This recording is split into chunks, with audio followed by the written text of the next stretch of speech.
Gas cylinder delivery చేసేవారు బిల్లులో పేర్కొన్న దానికంటే ఎక్కువ డబ్బులు వసూలు చేయడం చట్టరీత్యా నేరం.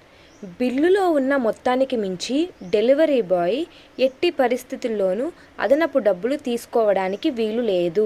డెలివరీ ఛార్జీలు మరియు ఇతర ఖర్చులు అన్నీ సిలిండర్ ధరలోనే కలిపి ఉంటాయి. మీ ఇంటి వద్దకు గ్యాస్ సిలిండర్ చేర్చడం అనేది గ్యాస్ ఏజెన్సీ యొక్క బాధ్యత. మీరు delivery charge are labour charge అదనంగా చెల్లించాల్సిన అవసరం లేదు. సో దీనికి సంబంధించి న్యాయపరంగా ఏమైనా చట్టాలు ఉన్నాయా అన్నది ఇప్పుడు మనం ఈ వీడియో ద్వారా తెలుసుకుందాము. ఎసెన్షియల్ కమోడిటీస్ యాక్ట్ 1955 ప్రకారం బిల్లు ఉన్న దానికంటే అధిక ధరలు వసూలు చేస్తే ఏజెన్సీలకు 3 నెలల నుండి 7 సంవత్సరాల వరకు జైలు శిక్ష అనేది విధించబడుతుంది.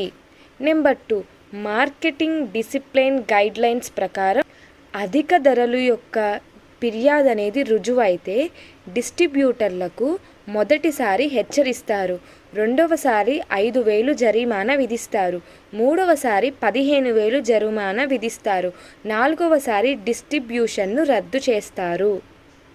నెంబర్ 3, కన్జ్యూమర్ ప్రొటెక్షన్ యాక్ట్ ప్రకారం అన్యాయమైన వాణిజ్య పద్ధతి కిందకు ఇది వస్తుంది. సో దీనికి సంబంధించి మీరు ఎలా ఫిర్యాదు చేయాలి, ఎలా న్యాయాన్ని పొందాలి అనేది నెక్స్ట్ వీడియోలో చూద్దాము.